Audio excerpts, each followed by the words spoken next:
T-minus 10, 9, 8, 7, 6. We have main engine start. 4, 3, and liftoff. Liftoff of the 25th Space Shuttle mission, and it has cleared the tower.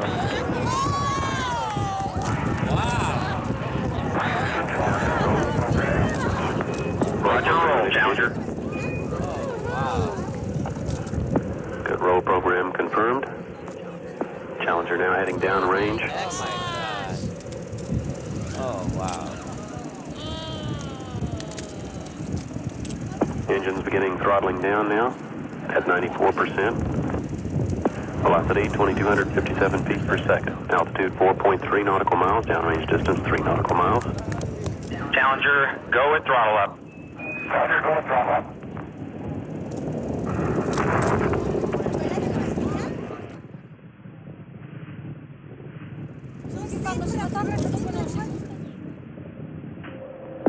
Flight controllers here looking very carefully at the situation.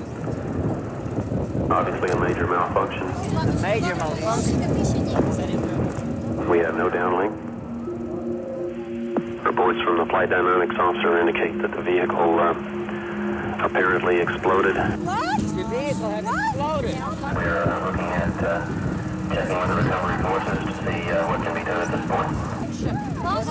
The vehicle had exploded. Oh, please don't say that.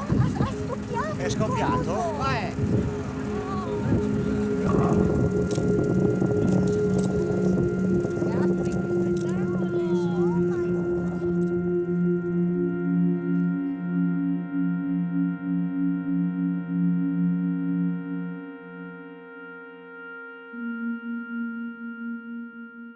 Up until the Challenger accident, NASA was a very untypical government agency.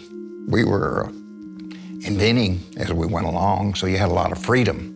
It was viewed internationally as a fantastic place. The Apollo missions gave it an aura of invincibility. We were taken as the international leader in the space race, and no one was really expecting anything to go wrong. The Apollo program, over the years that it actually operated, had very few launches. But NASA had some very ambitious plans. 4 minutes and 27 seconds to go before the start of this historic mission. The year was 1981, and NASA was about to amaze the world with Columbia, a new spacecraft that pushed the limits of imagination. They never before have sent a spacecraft into orbit that is going to come down as a plane. Instead of using a single rocket like Apollo, the shuttle was attached to an external fuel tank and 2 solid rocket boosters.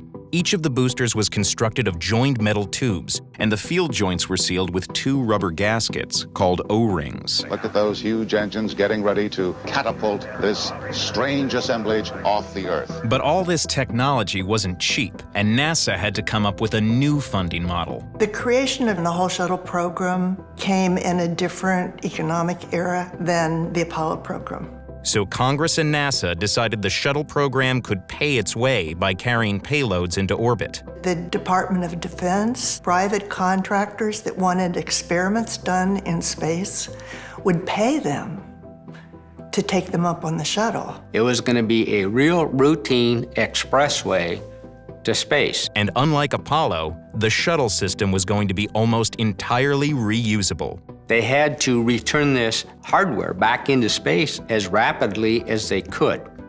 It wasn't long into the program they realized that that process was far more difficult than they ever anticipated. They were under constant pressure to launch. T-minus 10, 9, 8. I'm getting a few butterflies myself right now. 4. We've gone for main engine start. We have. Come on, baby. Come on, baby. Hey, come on, baby. Go! Go! Oh, honey, go. Fly like an eagle. Columbia was a fantastic success. But NASA had to figure out how to make these technological feats routine. They predicted in the beginning that they would be able to launch 60 shuttles a year, that NASA would, in fact, become self-paying or self-funded. We had 2 pads up and running, so you'd have 2 vehicles out on the pad. And they were going to launch like 3 days apart. But that really never happened. It was an experimental technology, and they just couldn't manage that many, so they continually fell behind. The shuttle program never had more than 9 launches in a single year. We have a beautiful picture now. It's coming through. And to help meet their ambitious schedules, NASA worked with private contractors to build many of the shuttle systems, while NASA engineers analyzed data to see how well everything performed. NASA kept very good records of anomalies. The problem is that they ran into a lot of these. One thing engineers saw was the O-rings that sealed the booster joints weren't behaving according to design. On several flights, especially those at cold temperatures, rocket propellant had blown by the primary O-ring. The first time it happened, they accepted it. They tested it. They thought they knew what had happened. And then the next launch, everything worked. And then a few more launches, and it happened again. But each time, the secondary O-ring prevented gases from escaping the side of the booster. So rather than stalling the program to redesign the joint, NASA waived the requirements governing O-rings, which effectively made it acceptable to fly with minimal erosion. Even with the worst O-ring erosion they'd ever had, it hadn't failed. So they started to work on it, but they really weren't rushing. It didn't seem so terrible, but they continually expanded the bounds of acceptable risk. And then came the 10th Challenger launch, and a mission unlike any NASA had attempted before. They decided to make that the first flight that an ordinary citizen can fly, and that drew a tremendous interest from the public, plus the school systems that were going to show this live on television. At this time, I'd like to introduce you to perhaps the person you came to see, and that's Krista McCullough, our payload specialist, teacher in space. My job at the time of the Challenger was the director of the Space Shuttle Solid Rocket Motor project for my company, Morton Thiokol. Morton Thiokol was an engineering firm out of Brigham City, Utah, and had the NASA contract to build the shuttle boosters. Well, I am so excited to be here, and I just hope everybody tunes in on day 4 now to watch the teacher teaching from space. On the day before Challenger, there was an overnight low that was record-breaking. Got a telephone call from one of the program managers back in Utah that worked for me. And he says, Al, he says, we just heard that it might get down as low as 18 degrees by tomorrow morning. Good grief, I said, I'm really worried about these O-ring seals being able to operate properly at those kind of temperatures. The mission had already been rescheduled after routine delays. So now, Morton Thiokol and NASA scheduled an emergency teleconference the night before the launch. The engineers at Thiokol were very concerned, so they began scrambling to put together an analysis of temperature data. Larry Malloy was NASA's project manager for the solid rocket boosters. Then we went out to the teleconference, and Roger Boisjolet, who was kind of the O-ring czar at Morton Thiokol, did most of the talking. The recommendation was that we wait until it's 54 degrees before we launch. So I said something like, 54 degrees where? They had never drawn a temperature line before, and it meant a tremendous change to the shuttle's schedule. It isn't what they wanted to hear. In fact, Larry made a comment, Thiokol, when the hell do you want me to launch? Next April? Thiokol's engineers in Utah were caught off guard by NASA's strong reaction to their recommendation, so they asked if they could have some time off the teleconference to review the data in private. And after they went offline, Al McDonald was visibly upset. And he said, I wouldn't want to be the guy that had to appear at a board of inquiry if this thing blows. And I said, I understand that, Al, and you won't have to. That'll be me.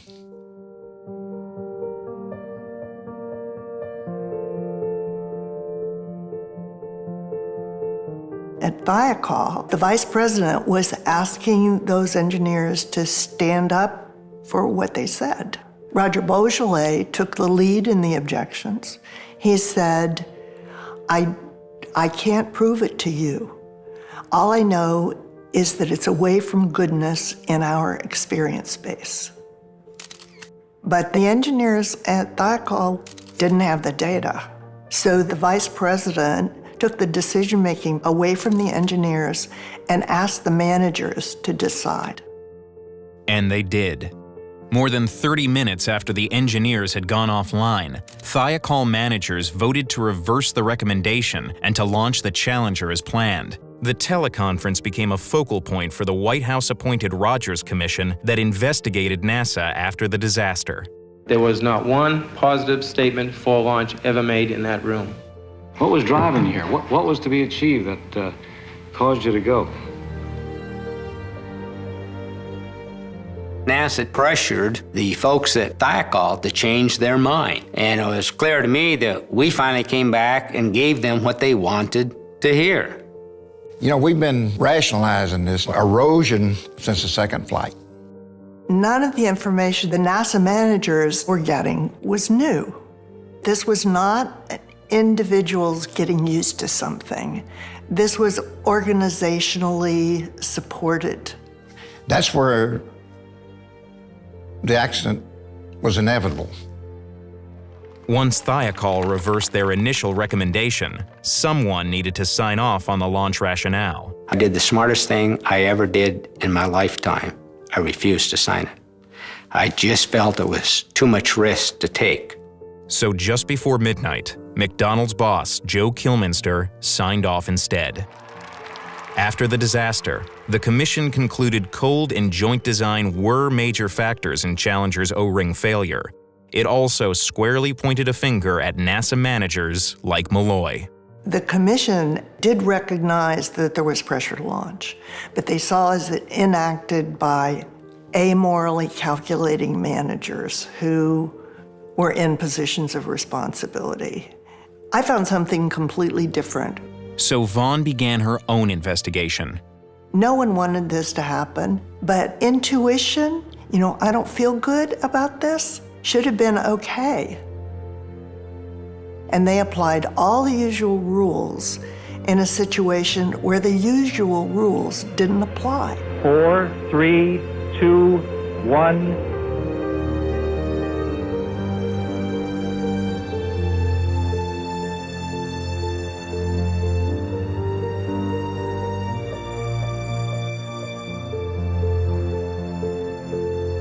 We made a grievous error.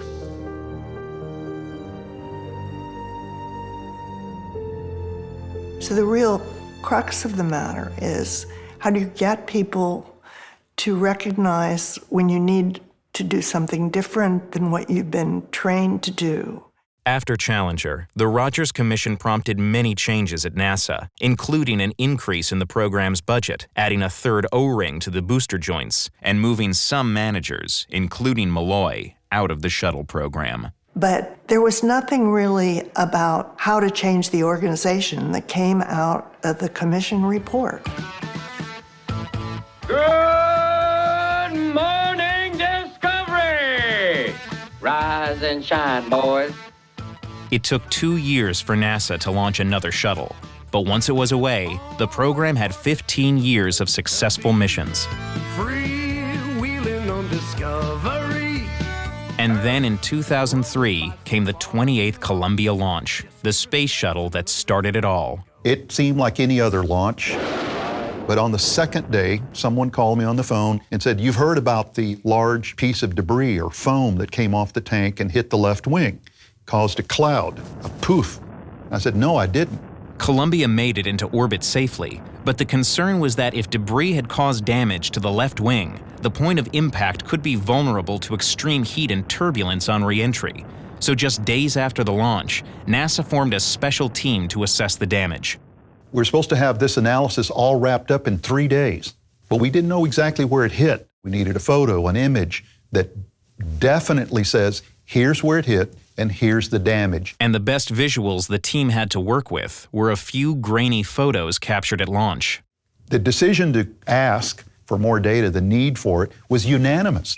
But smaller foam and other debris had fallen from shuttles before without catastrophe. And since Columbia was already in orbit, getting better imagery meant NASA must do it from space, most likely by taking shots of the shuttle's underside from a nearby satellite. The next day, I get an email saying the answer is no. I called up the chief engineer and said, why don't you back this up? And he said, well, I don't want to be a Chicken Little about this. And I was stunned by that response. And I said, Chicken Little, the program's acting like an ostrich with its head in the sand. Management was worried about unnecessarily diverting Columbia from its mission, since foam damage had been generally considered to be a non-threatening maintenance concern.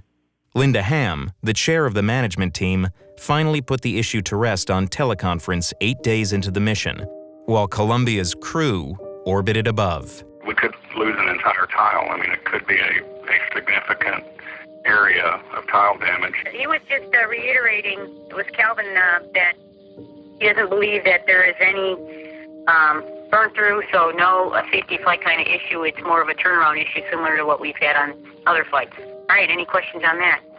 In the end, Ham received 3 requests for imaging from different parts of NASA. And they were all put down for different reasons.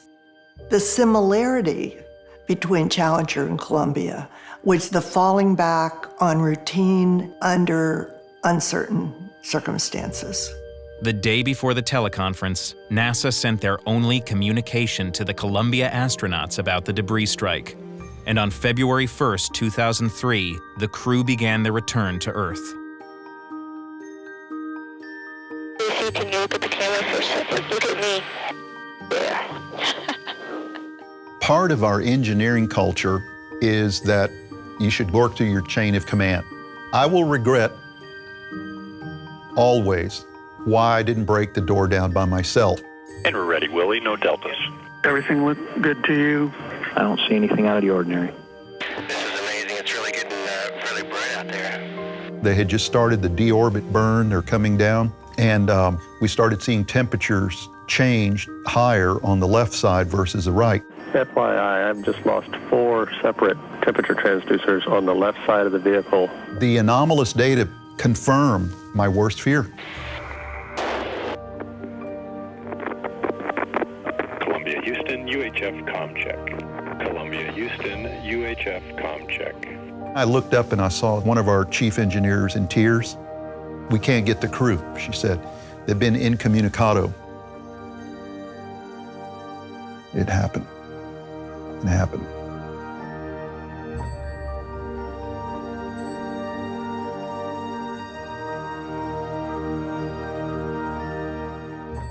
Columbia was destroyed on re-entry.